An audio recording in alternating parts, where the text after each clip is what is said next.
Saya akan share bagian firman Tuhan sesuai kalender gereja hari ini ya. Kalender gereja hari ini ayatnya diambil dari 1 Petrus pasal yang kelima tentang ya kekhawatiran.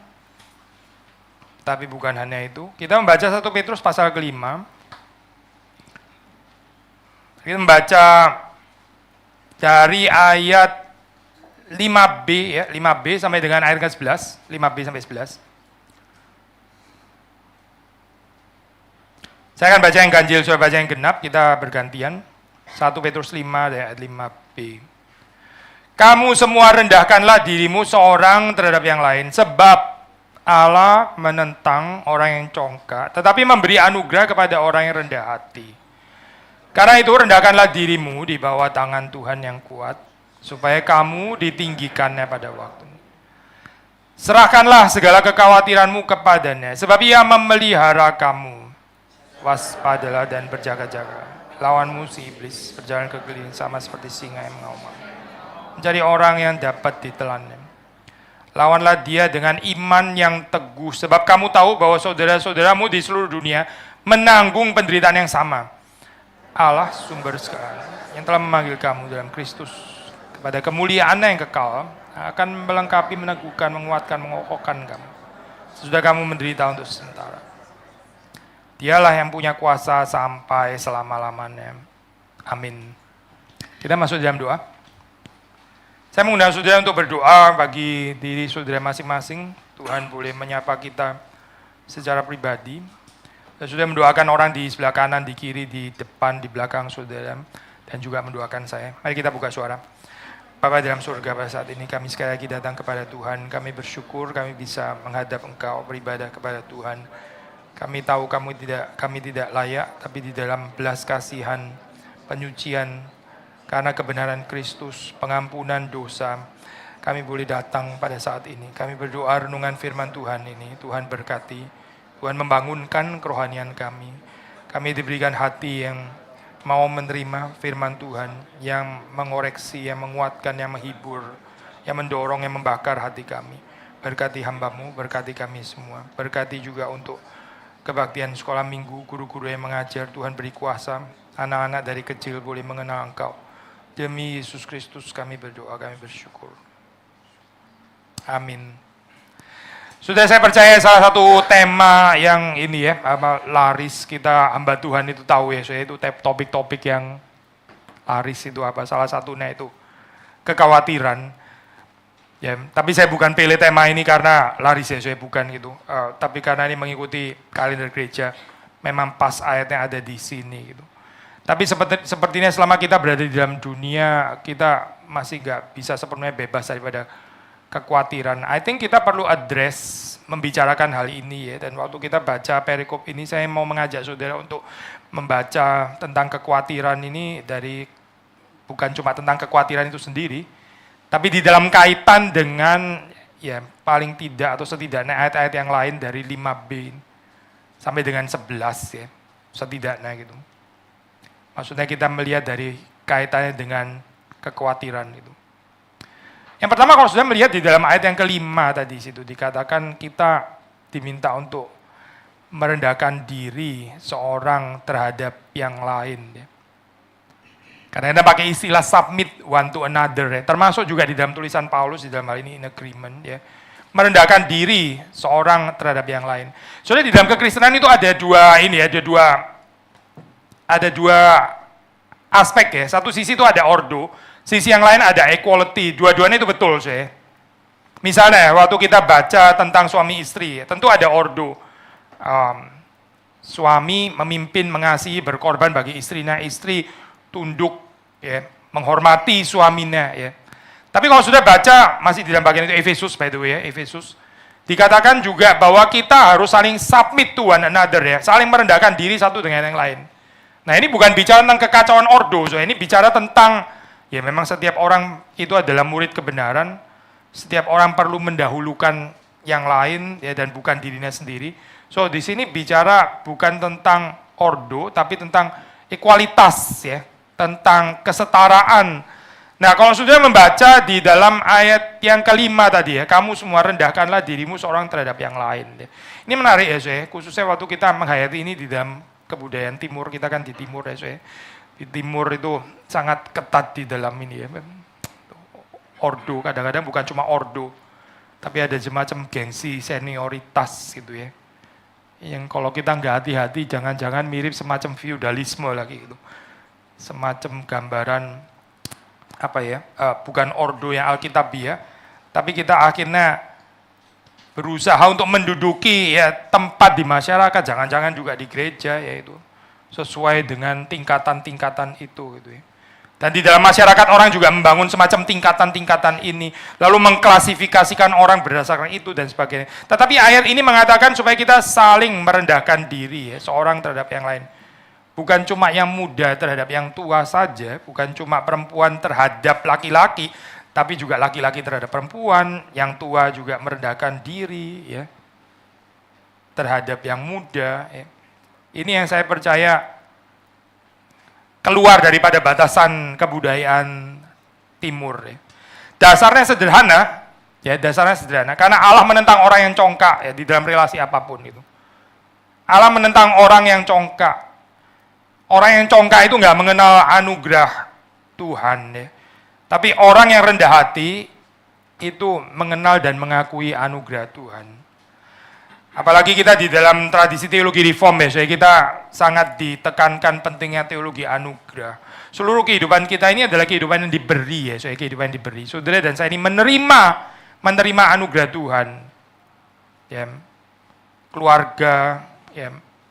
Keselamatan sudah pasti, tapi juga pekerjaan, ya, kemungkinan bisa berkarya, bisa bekerja, semua ya, semua itu adalah anugerah Tuhan. Nah, orang yang terus-menerus menghayati kehidupan ini sebagai yang diberikan oleh Tuhan, ya, diberikan oleh Tuhan, dan bukan apa yang dia usahakan sendiri dengan kekuatannya, dengan seluruh kehebatannya, kebijaksanaannya dan sebagainya. Itu yang disebut dengan orang yang rendah hati.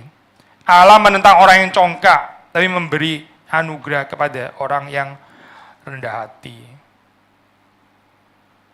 Apa sih kaitannya dengan kekhawatiran di sini, saya? Kalau kita boleh relate langsung dengan kekhawatiran ya. Orang yang khawatir itu ya, saya somehow gak rendah hati gitu.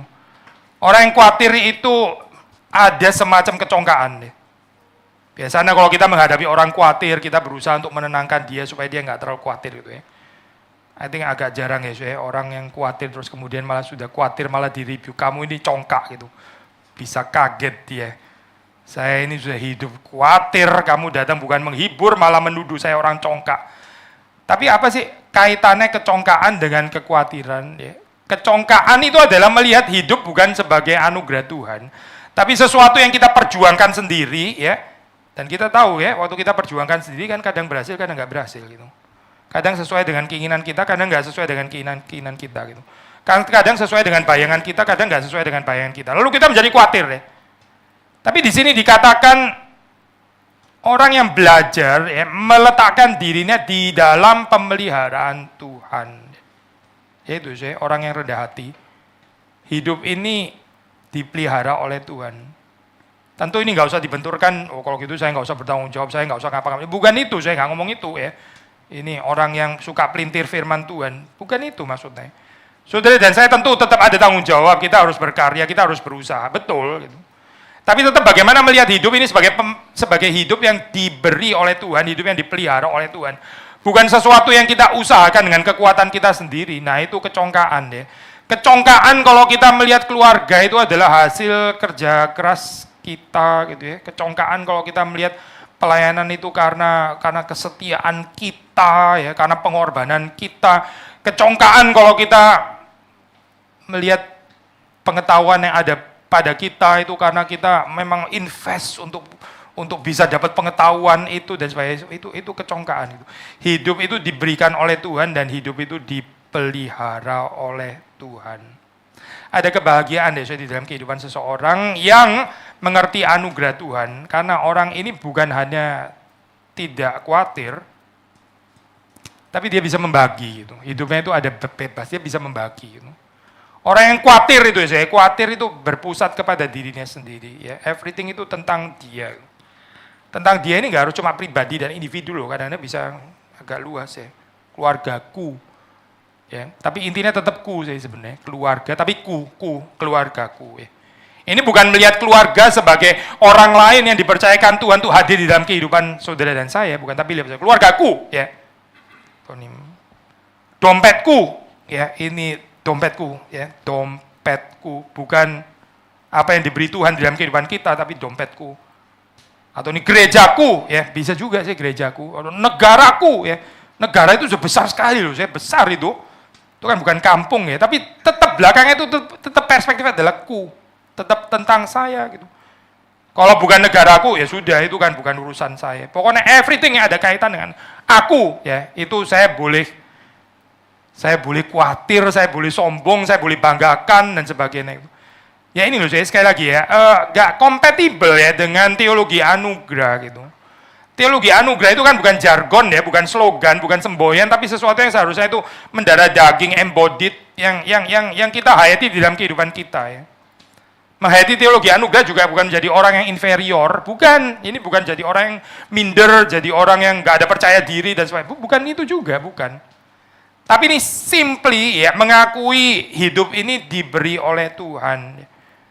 Hidup ini diberkati oleh Tuhan, hidup ini ditopang oleh Tuhan, dan hidup ini dipelihara oleh Tuhan. Orang yang mengambil kehidupan itu sebagai yang dia usahakan sendiri ya. Dan dia berusaha untuk memelihara dirinya sendiri, berusaha untuk memelihara keluarganya sendiri. Ya dia akan banyak khawatir karena dia seperti nggak percaya Tuhan itu memelihara kehidupannya. Heidelberg Katekismus ya, Katekismus Heidelberg itu pertanyaan pertama ya. What is your only comfort in life and in death? Apa penghiburanmu satu-satunya di dalam kehidupan ini dan juga di dalam kematian? Penghiburan satu-satunya ya. Lalu dijawab bahwa aku bukan milikku sendiri.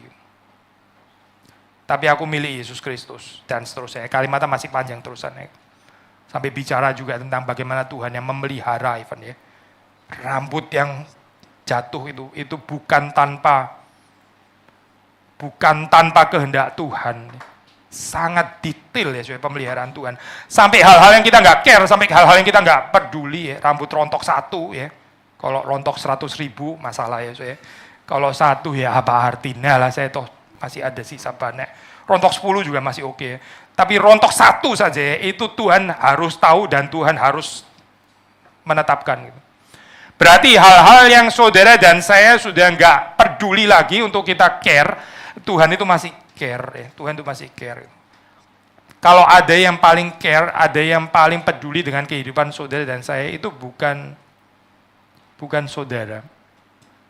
Juga bukan orang tua saudara, bukan anak, bukan istri, bukan suami. Tapi Tuhan.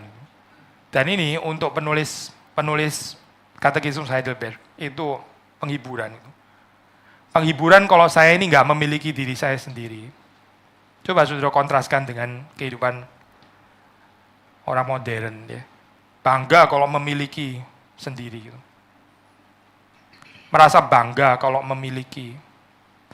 Tapi kalau menurut penulis Katekismus Heidelberg, memiliki sendiri itu kecelakaan. Kalau keluarga itu adalah milikmu dan kamu celaka sih kayaknya. Kalau hidup itu milikmu sendiri ya, itu kamu celaka, then you are on your own. Dan ya sudah, silakan struggle sendiri. Kan milikmu toh, ya sudah lu urus sendiri, milikmu kok soalnya. Tapi bahagia kalau kita bisa mengerti bahwa hidup itu dimiliki oleh Tuhan. Nah, Tuhan yang memiliki kita, dia juga akan memelihara kita. Allah menentang orang yang congkak, orang yang berusaha memiliki dirinya sendiri. Orang yang merasa hidup ini di dalam pemeliharaannya dan bukan di dalam pemeliharaan Tuhan. Tetapi Tuhan Allah, dia memberi anugerah kepada orang yang rendah hati. Orang yang rendah hati itu memberi dirinya dipelihara oleh Tuhan. Susah ya saya bicara tentang bagian ini ya, padahal simple gitu ya. Kenapa ya kesulitan di dalam agama gitu. Agama Kristen juga nggak kebal sih by the way ya. Agama itu ya maunya itu ada bagiannya gitu ya. Tuhan menolong bolehlah, Tuhan menolong. Memang saya itu terbatas, saya perlu yang maha kuasa, saya perlu yang maha kuasa, yang maha tinggi, yang maha baik, menolong saya. Tapi saya mau ada sebagian yang saya bisa bilang ini juga karena saya. Gitu. Karena Tuhan oke, karena Tuhan sebagian lah ya. Atau 90% juga oke sih ya. Saya sungkan juga ya kalau terlalu dikit kasih persentase kepada Tuhan. 90%, tapi 10% masih ada saya, harus. Atau paling sedikit lah, paling sedikit 5%, mungkin 1% kali ya. Itu sudah sedikit sekali. 99% itu Tuhan, nggak apa-apa, tapi 1% harus ada bagian saya. Akhirnya karena 1% itu ya, karena 1% itu ya, itu di situ juga masuk dosa kekhawatiran, dosa kekhawatiran. Kadang kita itu trivialisasi ya, ini apa? Kekhawatiran dianggap sebagai satu kayak kecenderungan eksistensialis gitu ya. Maksudnya gini, kita bisa bilang ya, yang namanya orang dewasa itu ya khawatir ya. Saudara nggak pernah lihat anak yang mulai mikirin tagihan listrik, kan nggak ada ya, itu kayaknya agak bahaya ini ya, kayak gini nih. So, baru umur 5 tahun kok sudah mikirin bisa ngurus kredit card nggak ya, gitu bakal ditolak, waduh kecepetan kali ya, prodigiin kekhawatiran gitu ya, jenius di dalam urusan, nggak wajar lah gitu. Anak itu nggak tahu khawatir ya, anak itu ya sudah, mungkin dia nggak mau tahu juga gitu. Tapi terus kemudian kita mengatakan ya, tapi kalau kita bertumbuh dari childish ya, immature menjadi lebih mature, bukankah kita mulai khawatir? Mulai khawatir pikirin anak tadi itu misalnya, pikirin keluarga, pikirin istri, pikirin suami, ya, masa depan, ya, or even pikirin gereja, pekerjaan Tuhan, ya, terus kita mulai khawatir. Kadang khawatir dipakai untuk menjadi tanda kedewasaan, ya, tanda kedewasaan. Anak kecil yang nggak ada khawatirnya kita bilang ini belum bertumbuh, dia nggak tahu tentang kehidupan, dia nggak tahu susahnya kehidupan, tahunya cuma main tok, dia pikir hidup itu cuma game gitu ya, belum dewasa gitu. Mungkin kita juga ada sedikit bangga dengan kemampuan kita untuk bisa khawatir. Bukan saja kita melakukan trivialisasi terhadap kekhawatiran, maksudnya dianggap sebagai hal yang wajar dan biasa, kita malah mengglorifikasi, ya, mengglorifikasi kekhawatiran sebagai tanda kematangan dan tanda kedewasaan. Tapi ya, kalau kita baca di dalam perumpamaan penabur misalnya, perumpamaan penabur, di situ kita baca ada orang yang sudah ditaburi benih firman Tuhan ya, akhirnya tetap nggak bisa bertumbuh ya. Itu karena terhimpit, tercekik ya, choke. Dihimpit oleh apa sih? Dua ya, tipu daya kekayaan dan kekhawatiran. Ini dua ini seringkali satu paket sih memang sih. Tipu daya kekayaan dan kekhawatiran. Kekhawatiran karena apa sih? Kekhawatiran karena greed, karena keserakahan deh, serakah gitu. Semakin kita serakah, semakin kita banyak khawatir deh, semakin banyak khawatir. Karena kita set standar so high gitu. Saya mau di dalam kehidupan itu, saya mau menikmati ini, saya mau ada fasilitas ini ya. Dulu waktu kecil saya susah, nggak apa-apa lah, itu namanya juga masa lampau, saya nggak bisa menyalahkan orang tua. Kalau dulu susah itu, tapi sekarang saya sudah kerja keras dan saya sudah berhasil ya. Saya mesti bisa ya, saya mesti bisa makan ini, saya mesti bisa naik kelas dong, saya mau upgraded quality of life. Kan hidup kan tentang memanjat ke atas dari bawah gitu. Atau kalau dulu sudah lahir di keluarga kaya, ya jangan sampai turun ya. Yang ada itu gerakan selalu ke atas, nggak bisa turun gitu. Kalau dulu pernah naik bisnis class, ya paling sedikit tetap maintain bisnis class atau ya naik first class gitu ya. Jangan balik ke ekonomi kelas, itu namanya kemunduran. Kita menerapkan konsep-konsep seperti ini di dalam kehidupan kita ya, lalu kita merasa malu kalau kita nggak bisa upgrade kehidupan kita, kalau kita nggak ada fasilitas-fasilitas yang kita bisa nikmati, akhirnya kita makin banyak kekhawatiran ya, kekhawatiran di dalam kehidupan, karena kita menginginkan terlalu banyak hal. Tadi di kebaktian yang pertama saya juga mengatakan kalimat ini ya, the more kita bertumbuh di dalam Tuhan ya, kalau kita semakin dewasa ya, kita itu harusnya semakin sadar bahwa kita nggak terlalu perlu banyak di dalam hidup ini. Sekali lagi ya, kalau kita bertumbuh di dalam anugerah Tuhan, ya, kalau kita semakin tua, ya, harusnya itu semakin sadar hidup itu nggak terlalu perlu banyak hal gitu. Waktu kecil, waktu muda, kita pikir kita mau ini, kita perlu ini, kalau nggak ada ini susah, mesti ada ini, ya. Tapi kalau sudah tua gitu ya, sudah masih kepingin ya, makin kepingin baju, makin kepingin mobil satu nggak cukup, mesti ada 3 dan sebagainya. Ini aneh ya, dia kayak nggak bertumbuh gitu. Orang yang bertumbuh itu makin bisa melepaskan, dia tahu bahwa hidup ini nggak membutuhkan banyak hal. Kita belajar untuk mereduksi ya, mereduksi apa yang kita perlukan. Bukan demi kesederhanaan itu sendiri, bukan saya. Ya karena sadar memang yang kita perlukan ini sudah disediakan oleh Tuhan, sebab Ia memelihara kamu. Coba saudara renungkan cerita ini ya, cerita apa itu di dalam Matius 6 yang terkenal itu ya. Matius 6 kan tentang kekhawatiran juga ya.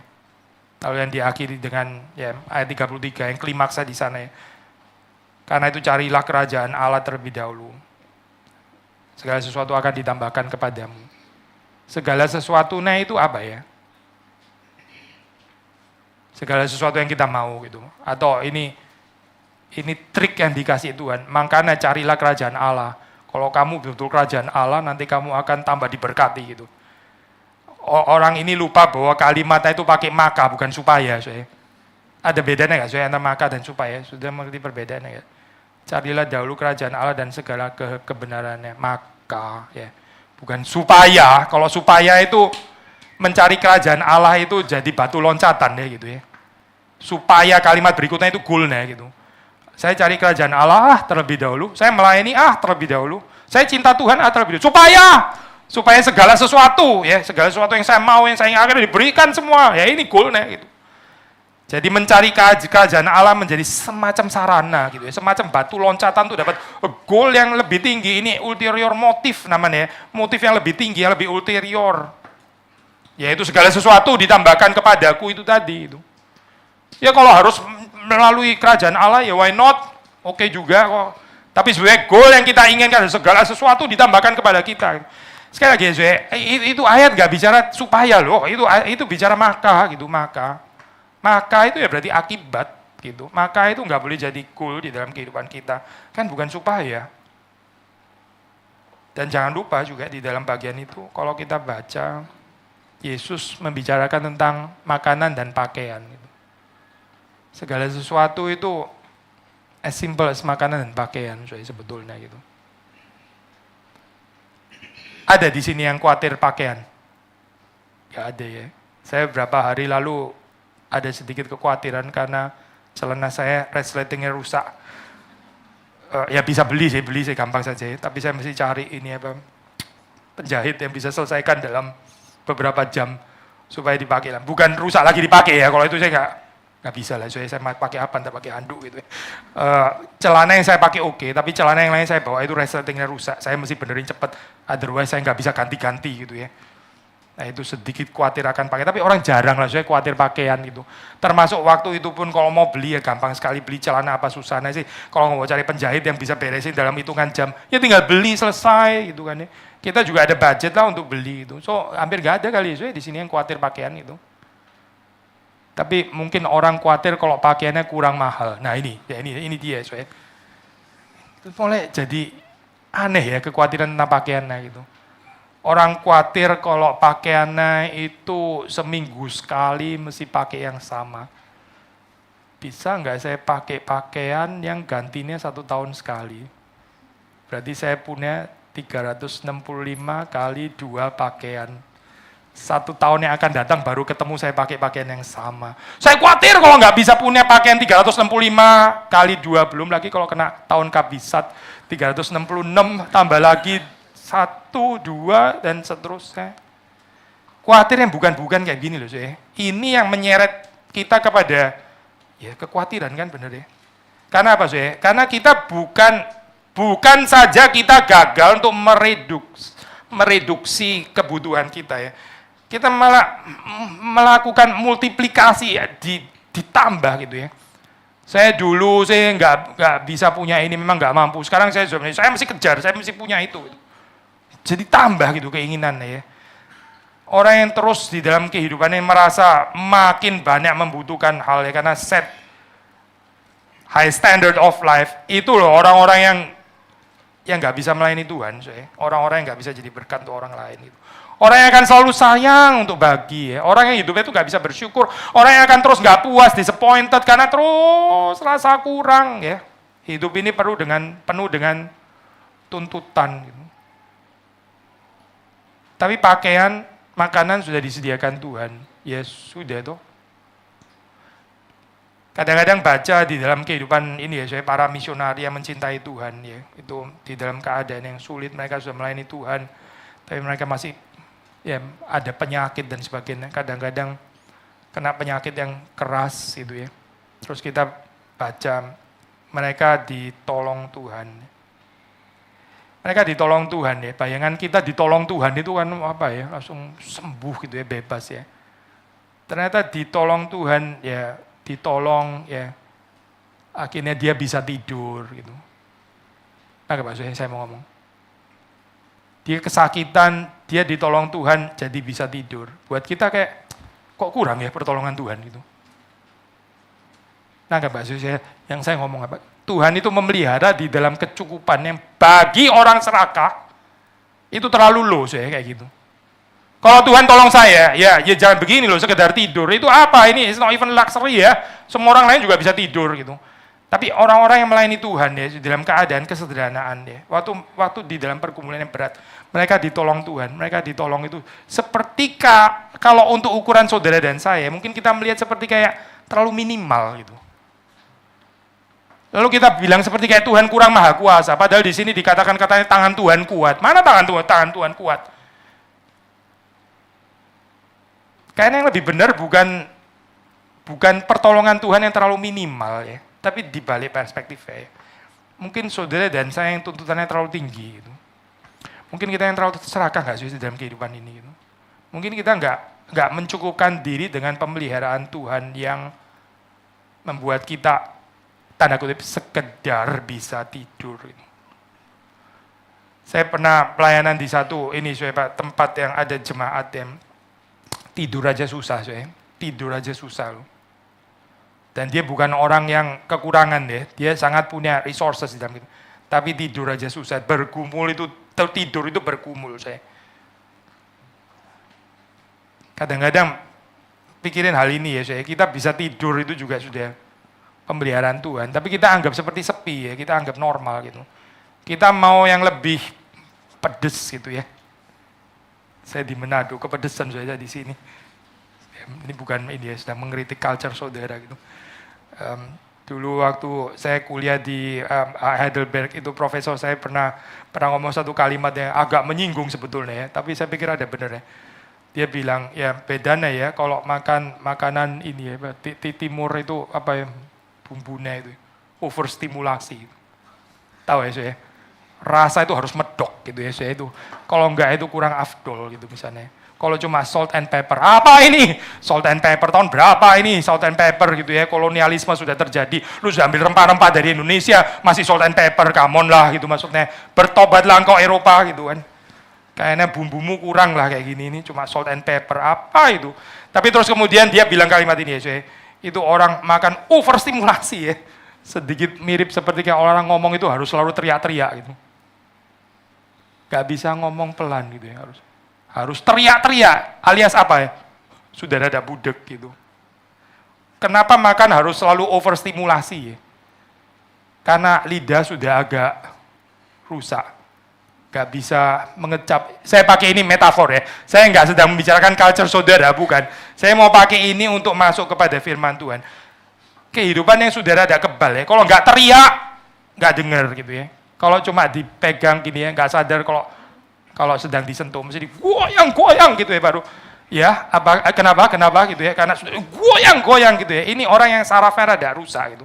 Kalau makan mesti yang super pedes dan makan mesti yang overstimulasi bumbu. Ini apa ini bumbu cuma 13. Saya biasanya paling sedikit 23 macam bumbu. Ini kurang. Karena apa saya? Ya karena sudah agak rusak enggak ya? Saya mau ngomong apa sih saya? Saya mau ngomong tentang pemeliharaan Tuhan. Pemeliharaan Tuhan yang cuma kirim mana. Apa cuma mana kayak gini? Mana? Saya gak mau kayak begini lah, ini menunya mana terus kayak gini. Apa ini? Saya mau kuali daging kan, kuali daging yang di Mesir itu loh. Masa Tuhan gak bisa kasih itu? Kalau memelihara saya, ini menunya Tuhan. Kasih saya menu ini dong, Senin, Selasa, Rabu, Kamis, Jumat. Saya mau yang ini menunya gitu. Kalau engkau bisa memenuhi menu ini, persyaratan menu itu baru engkau berhasil memelihara saya. Tapi kalau cuma mana, wah, I don't think itu pemeliharaan Tuhan ya. Bukankah seringkali di dalam kehidupan kita gagal mengucap syukur ya, karena kita nggak bisa lihat pemeliharaan Tuhan yang sederhana gitu.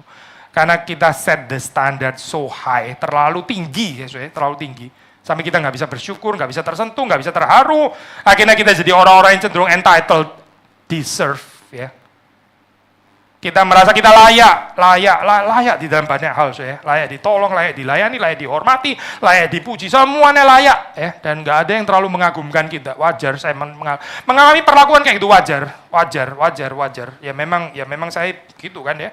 Memang saya di situ. Kadang-kadang ya saya melihat kehidupan orang miskin ya, betul bisa lebih bahagia ini apa daripada orang yang kaya gitu, karena mereka bisa lebih peka daripada pertolongan Tuhan yang sederhana gitu. Ini bukan Alkitab diskriminasi terhadap orang kaya, bukan gitu. Tapi orang kaya itu seringkali yang paling nggak bisa bersyukur ya. Orang lain bisa naik kendaraan sudah bersyukur, buat dia ini kenapa terlalu rendah naik kendaraan kayak begini. Orang lain nggak jalan bisa naik kendaraan aja sudah bersyukur. Ini kendaraan apa ini kayak gini? Susah ya, saya melihat perbuatan Tuhan, melihat pemeliharaan Tuhan. Saya balik ke ayat 6 ya, saya. Ayat 6 di sini dikatakan karena apa? Ya karena tadi ya, karena Allah menentang orang yang congkak dan dia memberi anugerah ya kepada orang yang rendah hati. Karena itu ya, rendahkanlah dirimu di bawah tangan Tuhan yang kuat. So, istilah tangan Tuhan yang kuat ini ya, ini satu motif ya, so, kalau di dalam Alkitab, terutama di dalam Perjanjian Lama, istilah tangan Tuhan yang kuat, God's mighty hand, itu mengingatkan kita kepada peristiwa keluaran. Itu Tuhan mengeluarkan Israel dari Egyptian bondage dengan tangan yang kuat, God's mighty hand. Itu mengingatkan kita dengan peristiwa keluaran, Tuhan yang membebaskan umatnya dari cengkraman, oppression, worldly empire, yang namanya Mesir itu ya. Apa hubungannya ini sesuai dengan kekhawatiran? Ya kita sekarang sih nggak sedang dijajah, negara kita juga sudah merdeka dari kapan-kapan. Tapi bukankah di dalam hidup memang bisa ada Mesir, semacam pressure ya, yang terus kemudian kita mungkin nggak sadar, kita menjadikan itu sebagai idol, berhala di dalam kehidupan kita. Lalu kita di-enslave, kita diperbudak oleh itu ya, dan karena itu kehidupan kita jadi banyak khawatirnya gitu. Saya khawatir kalau saya nggak bisa bersaing dengan ini, saya khawatir kalau saya nggak bisa lebih daripada yang itu. Ini dari mana ya saya cerita ini? Ini kan semacam Mesir nggak sih? Siapa yang taruh cerita itu di dalam kehidupan saudara ya? Saya harus lebih daripada orang ini, saya harus begini. Ini standar dari siapa yang taruh sih? Bukankah ini mirip dengan Egyptian Empire gitu? Lalu orang rela lagi ya, diperbudak oleh itu ya, dia mati-matian seumur hidup untuk bisa kejar itu ya, pressure yang dia ditaruh itu ya, pressure dari mana? Itu bukan Kristus, tapi itu sesuatu yang lain ya. Dan kita banyak khawatir karena hal itu ya. Kita akhirnya menjadi orang-orang yang penuh dengan kekhawatiran. Ironisnya ya, waktu di sini dikatakan rendahkan dirimu di bawah tangan Tuhan yang kuat. Tangan Tuhan yang kuat itu justru membebaskan kita dari ideologi-ideologi, daripada worldly narrative, narasi-narasi duniawi ya. Mesir itu ya, Babilonia, Romawi, kekaisaran-kekaisaran kosong itu. Kan Tuhan membebaskan kita dari sana ya, dengan tangannya yang kuat. Tapi manusia lebih suka untuk menaruh dirinya kepada Mesir. Karena di Mesir ada kuali daging, di Mesir ada fasilitas. Di Mesir nggak ada tabernakel, nggak ada bait suci, nggak apa-apa sih. Ya nggak apa-apa, saya lebih tertarik dengan kualitas kuali daging. Ya. Hidup ini apa kalau bukan tentang makan enak? Hidup ini apa kalau tentang bukan comfort penghiburan tadi ya, tapi comfortable living. Lalu kita nggak sadar kita mengejar ini ya. Dan kita masih bilang kita Kristen lagi. Apa urusannya ini dengan Kristen? Kehidupan yang penuh dengan kekhawatiran. Perhaps kekhawatiran itu yang mendatangkan adalah kita sendiri. Rendahkan dirimu di bawah tangan Tuhan yang kuat, supaya kamu ditinggikan pada waktunya. Tangan Tuhan yang kuat. Merendahkan diri itu aktif aktif. Merendahkan diri di bawah tangan Tuhan yang kuat itu aktif. Tapi ditinggikan itu pasif pasif itu. Coba saya kontraskan ini dengan kehidupan climbing the social ladder. Saudara tahu ya ini ya. Saya dulu bukan siapa-siapa, saya orang miskin, saya orang sederhana. Saya mesti berjuang bagaimana saya naik tangga gitu. Sampai jadi orang yang dihargai, orang yang diperhitungkan, orang yang disegani. Coba renungkan lagi lah saya cerita Natal, memang Yesus kayak gitu. Atau justru kebalikan ya gerakannya. Kita ini percaya Natal enggak sih sebenarnya? Atau cuma setahun sekali? Ya percaya kalau bulan Desember. Itu pun juga waktu tanggal 24-25. Setelah itu saya naik ke puncak gunung lagi gitu. Karena Natal buat saya beritanya cuma berlaku 24 dan 25. Setelah itu saya nggak percaya itu apa yang namanya turun. Saya lebih percaya hidup manusia mesti naik. Yakin saya mengaku diri Kristen. Ini Kristen. Yesus yang mana Zoe? Yang naik ke atas itu Yesus yang mana? Yesus yang mana? Ya yang ketakutan kalau dia di bawah. Yesus yang mana itu? Itu bukan Yesus yang kita kenal kan? Atau jangan-jangan belum kenal? Kalau kita mengenal Yesus yang di dalam Alkitab, kita tahu Yesus yang di Alkitab itu turun, Zoe, bukan naik. Dia nggak tertarik untuk naik. Dia punya kuasa untuk naik sendiri, memang dia Tuhan kok. Tapi dia juga bahkan ditinggikan oleh Bapaknya. Dia menunggu ditinggikan oleh Bapaknya. Yesus. Yang adalah sepenuhnya ilahi, Yesus. Tapi dia solidaritas bersama dengan saudara dan saya. Ya. Menunggu ditinggikan pada waktunya. Dia nggak kejar kemuliaannya sendiri. Dia mempermuliakan Bapaknya di dalam kehidupannya. Ya. Apalagi saudara dan saya loh. Apalagi kita ya. Apalagi gereja. The bride of Christ. The bride of Christ. Yang ada relasi cinta dengan sang mempelai laki-laki. Harusnya makin lama makin mirip nggak sih? Kalau benar the bride of Christ. Kalau kita benar-benar adalah mempelai perempuan dari Kristus. Rendahkan itu aktif ya. Turun itu aktif, itu bukan otomatis ya. Kesulitannya kan, ya, kita pikir justru sebaliknya ya. Turun itu natural, karena ada gaya gravitasi. Naik itu perlu usaha. Turun itu gampang gitu ya. Jangan-jangan saya nggak ngapa-ngapain juga diturunkan orang lain. Makanya saya harus berusaha naik. Ya, the survival of the fittest. The smartest, the most powerful, the richest, the most adaptable. Dan seterusnya, dan seterusnya. Itu kekristenan. Itu bukan kekristenan, itu Darwinism. Itu ajaran sesat Darwinism. Itu nggak ada hubungannya dengan kekristenan.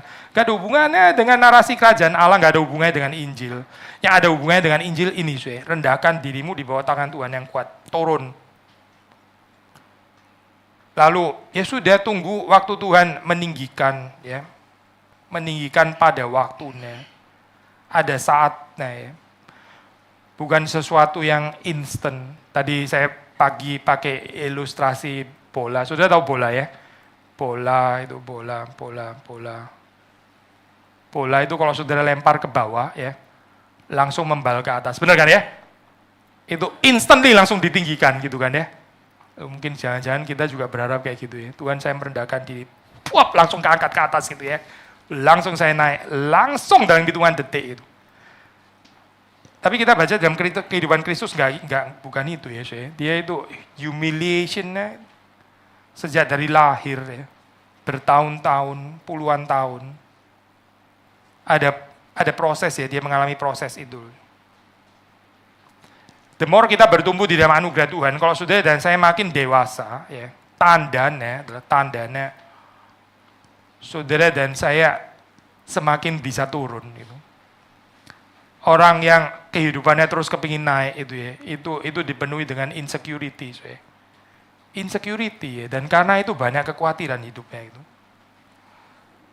Sekali lagi ya, saya, kekhawatiran direndahkan, kekhawatiran dihina, kekhawatiran gak dihargai, kekhawatiran gak dapat tempat, kekhawatiran gak bisa bersaing, kekhawatiran kalah, kekhawatiran gak bisa menang, kekhawatiran gak bisa mengungguli orang lain. Saya capek banget ya, kekhawatiran kayak begini ya.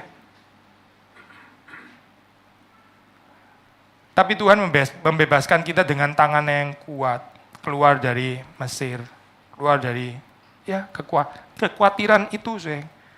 Kekhawatiran yang diciptakan karena ideologi, pressure ya, yang nggak ada perlunya, tekanan-tekanan yang kita nggak harus melayani itu, gitu.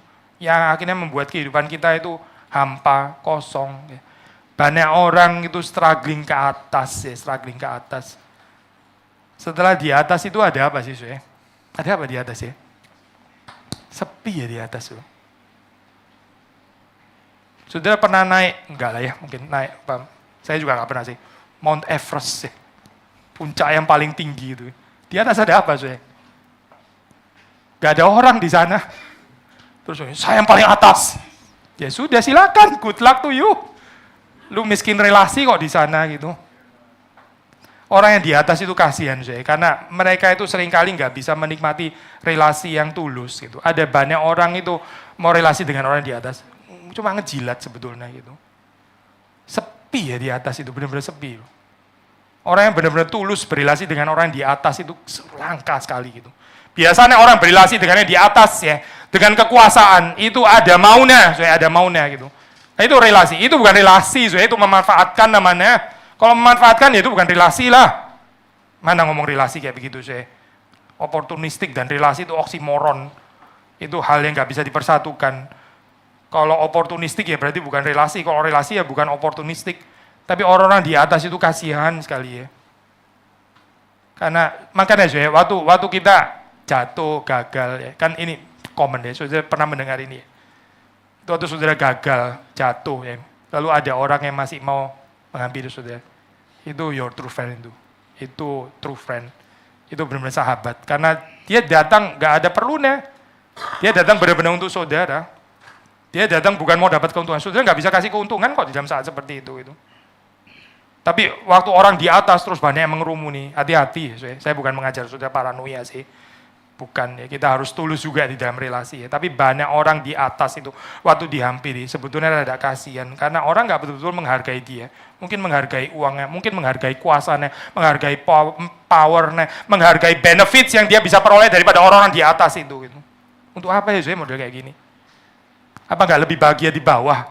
Lebih banyak relasi tulus loh sebetulnya itu.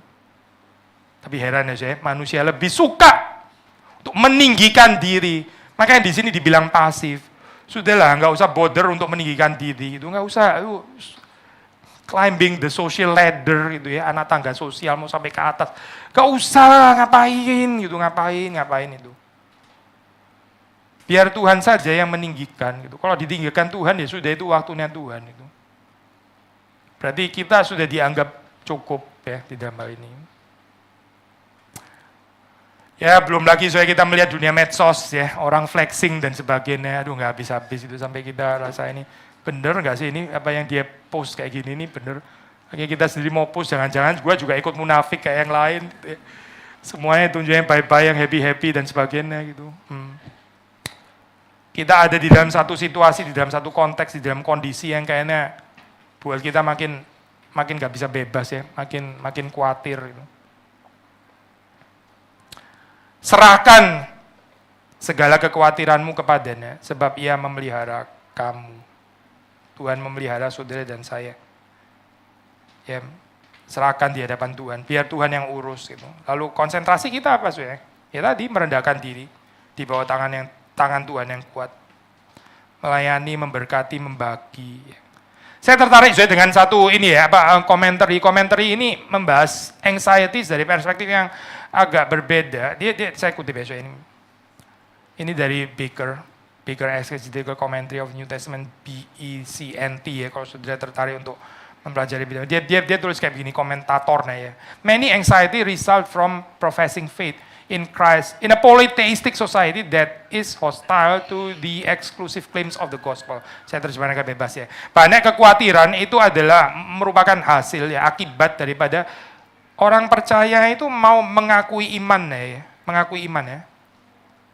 di dalam Kristus, di tengah-tengah masyarakat yang saya terjemahin di dalam konteks kita, pluralistik ya, pluralistik. Dan masyarakat yang pluralistik ini hostile ya, kasar ya, terhadap klaim bahwa Kristus itu satu-satunya Tuhan dan Juru Selamat. Orang nggak bisa terima ini, so, ya.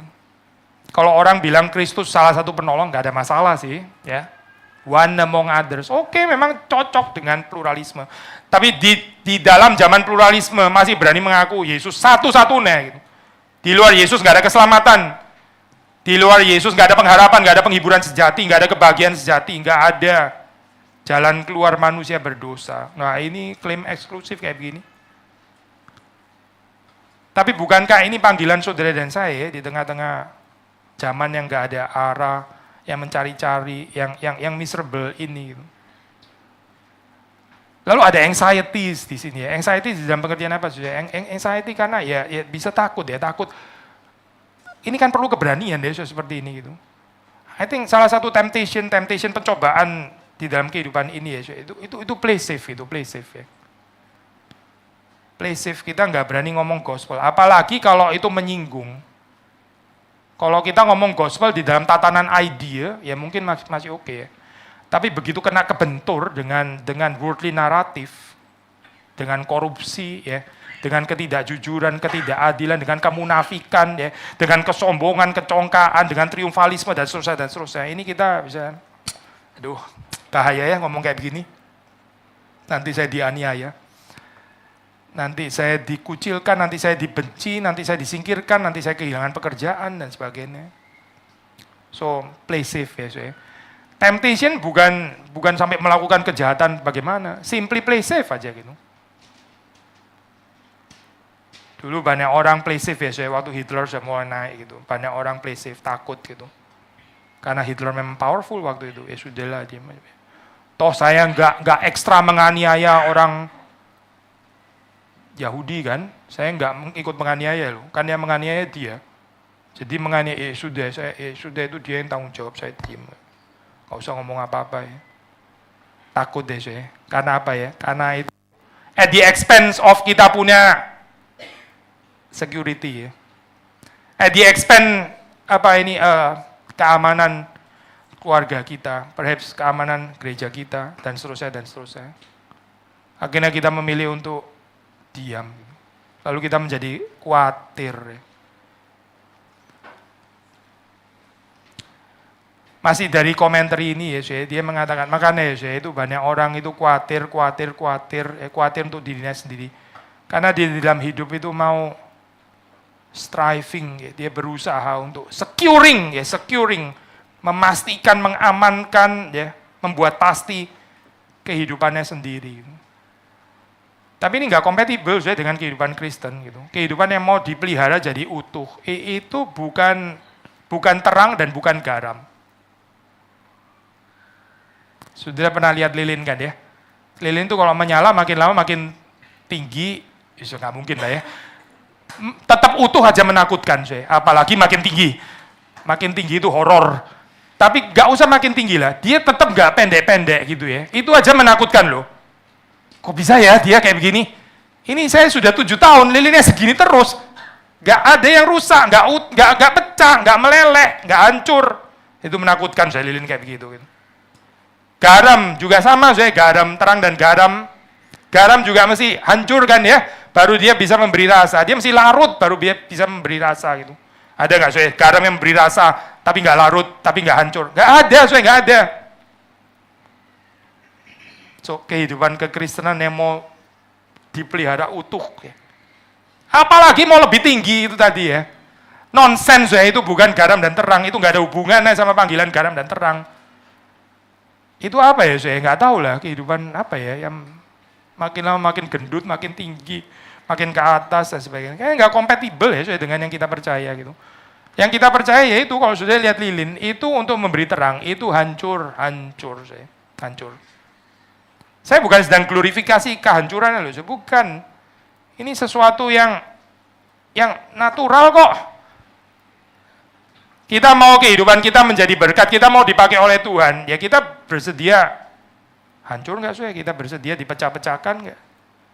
Seperti waktu perjamuan kudus, roti itu dipecah-pecahkan. Menuju kepada tubuh Kristus yang dipecah-pecahkan. Lalu kita makan roti itu yang menyimbolkan, melambangkan tubuh Kristus yang sudah dipecah-pecahkan di atas kayu salib. Itu waktu kita makan, ya. Berarti saya di dalam Kristus, Kristus di dalam saya. Kita di dalam Kristus, Kristus di dalam kita. Berarti kehidupan kita, ya, itu juga dipecah-pecahkan. Kalau kita nggak mau mengkhianati makna perjamuan kudus. So, hidup yang try to secure one's life ya. Mungkin secure loh, mungkin bisa secure loh. Tuhan bisa izinkan itu kok. Saudara berusaha untuk securing your own family ya. Saudara bikin hidup itu makin lama makin menanjak ke atas ya. Makin ada fasilitas ya. Bisa loh, bisa dikasih Tuhan, bisa dibiarkan. Orang di cerita di Exodus, mereka minta daging. Tuhan kasih loh. Mana ini dagingnya? Kita di Mesir makan daging. Oke, saya kasih kamu. Puyuh ya. Tapi hari itu mereka makan dengan rakus, itu nggak jadi berkat ya. Jadi kutukan untuk mereka gitu. Akhirnya ribuan orang mati. Ya. Karena melampiaskan keserakahannya waktu mereka makan daging itu gitu. Gak mampu sebetulnya mereka dikasih daging gitu. Mereka gak mampu untuk bisa take care daging itu. Untuk apa ya? Akhirnya daging ini diberikan. Lalu karena mereka maksa dan akhirnya mereka hancur gitu. Kita itu perlu apa sih di dalam kehidupan? Ya? Securing our own life. Mengamankan diri kita sendiri. Akhirnya benar-benar aman. Tapi Tuhan gak bisa pakai. Karena terlalu utuh ya. Terlalu utuh gitu. Gak bisa pecah ya. Saya kadang mengamati ini saya kehidupan, ini saya bilang gini bukan saya lebih baik ya, saya juga punya kelemahan, kita semua nggak lebih baik daripada orang lain. Tapi saya mengamati kehidupan orang yang mau menyerahkan diri jadi hamba Tuhan. Mau jadi hamba Tuhan, sudah masuk sekolah teologi. Ini saya bicara general ya. Setelah masuk sekolah teologi, lulus. Lalu terus kemudian akhirnya nggak jadi hamba Tuhan ya. Kenapa ya? Padahal kita sudah sangat berharap gitu. Ya, salah satunya adalah susah hancur ya. Susah hancur gitu. Sekolah itu gampang, ya nggak gampang-gampang banget, tapi relatif gampang lah ya. Lulus ya juga relatif gampang gitu. Itu sesuatu yang bisa diselesaikan lah secara skill gitu. Tapi waktu kita bicara hancur, itu bicara tentang spiritualitas ya, bicara tentang kehidupan bersama dengan Kristus gitu. Kalau kita nggak mau hancur, dan hancurnya itu bukan cuma kategori yang kita mau. Oh saya mau lo hancur ya, saya mau kok dompet saya terpecah-pecah gitu ya. Ya oke, mungkin saudara mau dompet saudara terpecah-pecah. Tuhan mungkin minta perasaanmu. Perasaanmu yang hancur, dompet urusan gampang mungkin gitu. Atau mungkin terbalik ya. Ada orang yang nggak apa-apa, saya diinjak-injak nggak apa-apa, saya orangnya nerimo, saya orangnya sabar. Tapi jangan ngomong uang saya, oh kalau uang saya nggak boleh hancur. Uang saya nggak boleh berkurang, uang saya nggak boleh dipecah-pecahkan. Masih kurang ini, saya belum jadi. Saya belum berhasil kehidupan, nanti saya akan persembahan.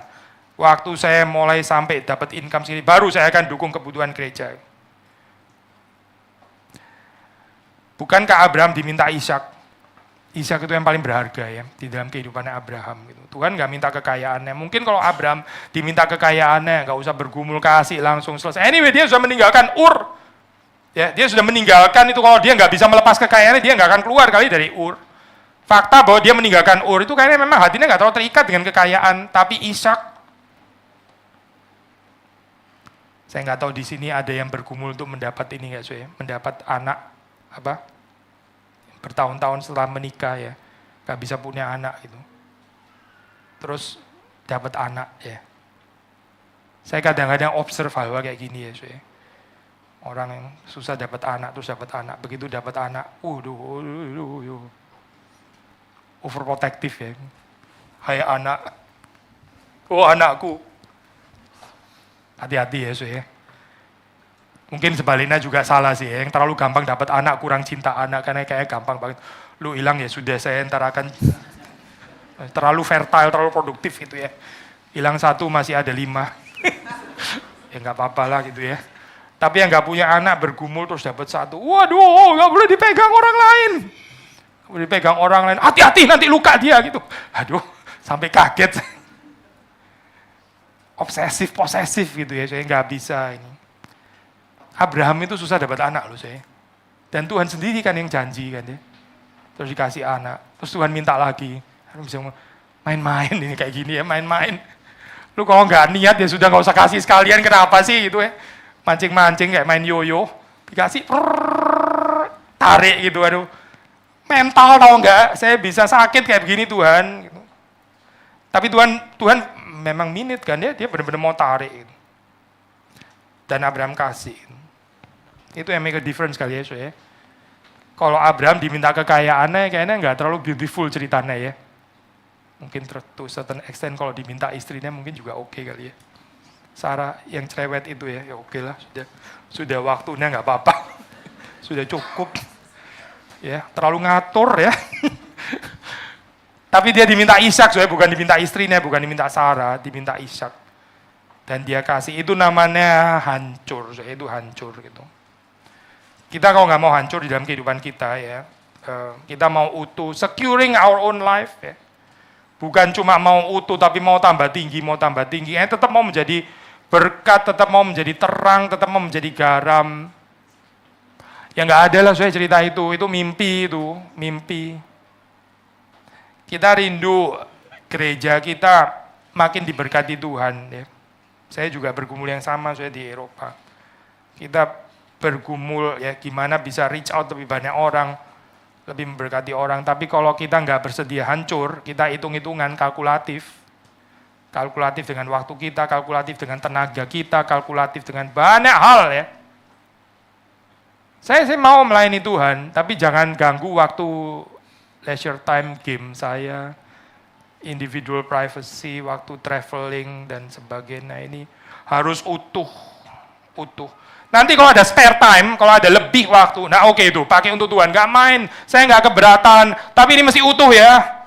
Waktu studi saya, ya. Waktu keluarga, ini harus utuh. Ini saya nggak mau bagi kepada siapa, ini harus utuh, komplit. Nggak boleh diganggu-gugat. Setelah itu, ya kalau ada lebih sedikit, ya oke lah, masa saya nggak pelit-pelit amat juga ya. Saya bisa juga share untuk Tuhan, untuk gereja, untuk sesama, untuk tetangga, untuk masyarakat. Tapi kasih yang lebih-lebih kayak gini ya. Kasih yang lebih-lebih. Bukan kasih apa yang betul-betul berharga di dalam kehidupan kita. Kontras nggak sih dengan Kristus, dengan Bapa yang menyerahkan anaknya sendiri? Kontras nggak sih? Dia bukan kasih yang lebih-lebih loh di dalam kehidupan saudara dan saya. Dia kasih anaknya sendiri, anaknya sendiri. Kristus memberikan nyawanya. Ada satu perkataan terkenal dari Leonard Ravenhill ya, ini apa? Seorang revivalist, seorang pengkhotbah revivalist ya, dia mengatakan hidup yang kau hidupi ya. Ini sepadan gak ya dengan Kristus mati di atas kayu salib itu? Kristus mati di atas kayu salib pengorbanannya itu. Ini hidup yang katanya ditebus oleh Kristus. Ini sepadan gak sih sebetulnya gitu? Kita menghidupi hidup yang layak gak ya dengan kematian Kristus? Kristus mati itu untuk ini gitu. Untuk hidup yang seperti ini. Wah itu perkataan tajam sekali ya. I think kita perlu minta ampun kepada Tuhan. Karena kita terlalu sering di dalam kehidupan kita. Bukan bagaimana mau menjadi dipecah-pecahkan lalu jadi berkat. Tapi lebih securing kita punya kehidupan. Ya. Kita perlu dikeluarkan dari Mesir. Ya. Kita perlu merendahkan diri di bawah tangan Tuhan yang kuat. Yang bisa membebaskan kita dari berhala itu ya.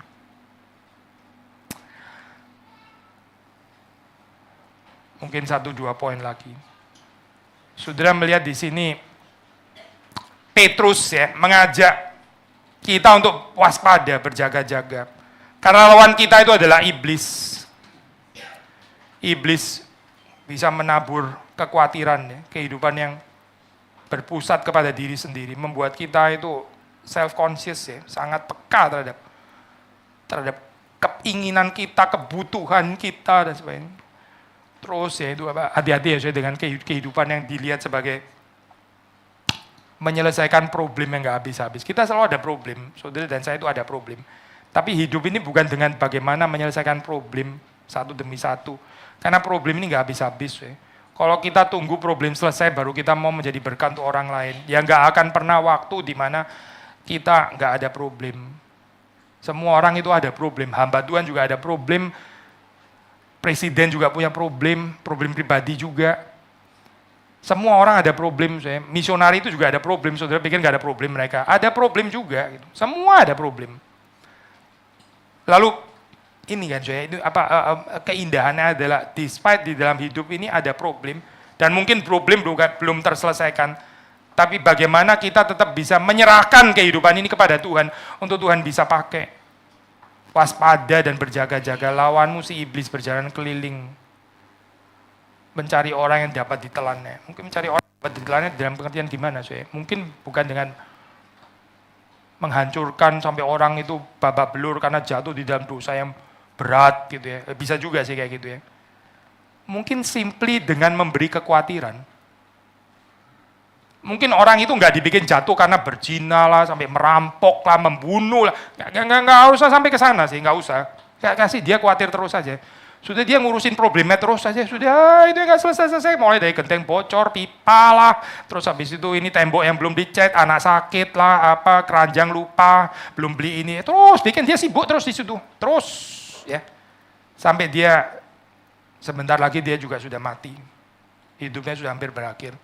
Dan hidup ini terdiri dari apa? Terdiri dari menderita genteng bocor, terdiri daripada belanja, pilih bagaimana telur yang paling berkualitas, ikan yang paling segar, bio, organis, gitu. Terus itu, gitu. Selesai, sudah ketemu Tuhan. Gitu. Kalau apa? Tuhan, saya bersyukur, saya sudah ketemu bio, organis. Itu di mana belinya, gitu ya. Banggalah kepada saya, karena saya tahu supermarketnya di mana. And that is Christianity. Waspada dan berjaga-jagalah, lawanmu si iblis berjalan keliling sama seperti singa yang mengaum. Mencari orang yang dapat ditelannya. Lawanlah dia dengan iman yang teguh. Jangan memberi diri kita ditaruh terus kekhawatiran. Ya. Self-consciousness yang hanya terus putar.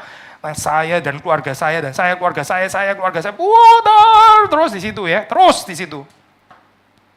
Sampai gak ada waktu saya untuk yang lain. Penghiburannya apa saya? Petrus mengatakan, sebab kamu tahu bahwa saudara-saudaramu di seluruh dunia menanggung penderitaan yang sama. Saya tadi pagi juga share bagian ini ya saya. Ini apa? Persekutuan di dalam penderitaan.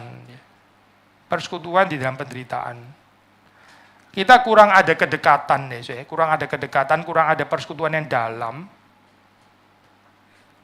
Salah satunya adalah karena kita kurang menderita bersama. Ini saya bukan sedang glorifying penderitaan ya, saya don't get me wrong, bukan. Ini kadang-kadang teologi reform dicurigai seperti kayak seneng banget dia ngomong penderitaan gitu ya.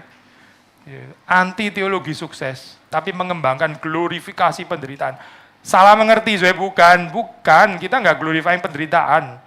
Kita glorifying Kristus. Tapi kalau kita glorifying Kristus yang diglorify itu Kristus yang menderita bukan sih? Ya iya kan? Ini Kristus yang menderita. So kalau kita bersekutu dengannya, ya ini inklusif kan? Inklusif itu. Termasuk di dalamnya. Karena Kristus yang dengannya kita bersekutu adalah Kristus yang menderita. Ya berarti termasuk dong. Ini bukan sedang mempermuliakan penderitaannya, bukan. Tapi tentang persekutuan dengan Kristus. Dan orang yang bersekutu dengan Kristus, orang yang mengikut Kristus, itu pasti menderita. Pasti. Kalau saudara dan saya nggak menderita, itu mungkin kita terlalu play safe itu tadi. Kita mungkin cari aman kali di dalam kehidupan. Kita nggak ada courage untuk memberitakan Injil. Kita nggak ada courage untuk menyaksikan kehidupan kerajaan Allah. Akhirnya kita aman terus, nggak ada yang benci kita, nggak ada yang nggak seneng. Karena apa? Ya karena kita cari aman. Tapi orang yang sungguh-sungguh mengikut Kristus, Yesus mengatakan seorang murid tidak lebih daripada gurunya ya. Akan menderita juga seperti Kristus. Apa sih yang mempersatukan gereja? Gitu? Atau kalimat negatif, apa yang membuat gereja itu terpecah belah? Gitu? Macam-macam kan ya jawabannya ini. Ada orang bilang gereja terpecah belah itu karena doktrin. Doktrin itulah yang buat gereja terpecah belah. Gitu. Sampai ada kalimat, doctrine divides, love unites. Gitu. Jadi marilah mencintai. Ya. Gak usah terlalu ngomong banyak doktrin, cuma bikin pecah belah akhirnya gitu ya. Saya nggak mau sentuh bagian ini lah, kita bisa panjang lebar ngomong ini. Tapi satu perspektif ya, kalau sudah baca di dalam Alkitab ya, kenapa Petrus melayani jemaatnya, Paulus ada jemaatnya juga, Yohanes juga punya komunitasnya, Lukas dan sebagainya ya. Mereka nggak terpecah belah, nggak saingan, nggak compete, nggak saling menjelekkan. Karena apa ya, Karena mereka semua ini punya kesamaan. Mereka menderita bersama Kristus. Ini perhaps yang kurang ya, di dalam kehidupan gereja kontemporer ya. Kalau kita banyak pengalaman menderita bersama karena Kristus, itu akan mempersatukan. Ini persatuan karena fellow sufferer ya.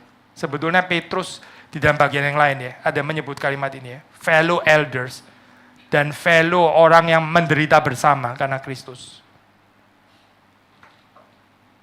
Kalau kita memiliki penderitaan ya, penderitaan mengikut Kristus ya, itu nggak ada waktu, nggak ada energi lagi untuk terpecah belah, habis sudah energinya. Orang menderita kok. Sudah pernah lihat orang sakit yang masih ini nggak? Orang sakit yang masih sudah sakit, masih banyak kerjaan, masih ngurus, itu nggak sakit namanya gitu ya. Kalau orang sakit itu ya sudah dia sakit gitu. Saya bukan bilang orang penderitaan itu sedang sakit, bukan itu. Tapi orang penderitaan itu berarti tenaganya itu sudah terkuras ya untuk mengikut Kristus, menderita bersama dengan Kristus. Sudah nggak ada lagi energi untuk bertengkar, sudah nggak ada. Karena energinya semua terpakai untuk berperang melawan setan, melawan iblis. Tapi di dalam dunia berdosa ya, orang bukan berperang melawan setan, orang berperang melawan manusia yang lain ya. Orang berperang melawan yang dianggap kompetitor. Gitu. Susahnya kayak begini ya, saya. So, mari mengumuli lagi ya, saya. Apa artinya menyerahkan segala kekhawatiran kepada Tuhan. Tuhan yang memelihara kita. Kalau kita menderita bersama ya, karena Kristus, karena Injil, karena narasi kerajaan Allah, saya percaya juga pada akhirnya saudara dan saya nggak ada energi juga untuk khawatir gitu. Khawatir apa lagi? Gak relevan bicara kekhawatiran di sini. Kita akan menikmati persekutuan dengan Kristus. Nah inilah saya tanda orang yang bertumbuh. Menjadi semakin lama, semakin dewasa, semakin menyerupai Kristus. Kiranya Tuhan memberkati kita semua. Mari kita masuk dalam doa. Tuhan, kami bersyukur untuk apa yang kami renungkan firman Tuhan, dan kami sadar segala kekayaan ada di dalam firman Tuhan, kami belum selesai untuk menggalinya. Kami masih bisa terus menggalinya, dan kami mohon supaya Roh-Mu yang kudus memberi kepada kami pertolongan untuk kami semakin mengenal Engkau, mengenal firman Tuhan, dan firman itu boleh hidup di dalam keseharian kami, tidak hanya menjadi satu pengetahuan teoritis, tapi sungguh-sungguh embodied, dan kami mengalaminya. Kami diubahkan, kami ditransformasi, kami dibuat menjadi semakin menyerupai Kristus. Di dalam hidup yang seringkali memberikan kekhawatiran, kami sekali lagi belajar untuk menyerahkan semuanya di dalam tangan-Mu. Karena tangan-Mu itu kuat, karena Engkau memelihara kami. Dan pemeliharaan-Mu itu pasti lebih daripada pemeliharaan kami sendiri. Tuhan, pertumbuhkan kami semua, pertumbuhkan jemaat-Mu, pertumbuhkan kekristenan di tempat ini. Demi Yesus Kristus kami berdoa, kami bersyukur. Amin.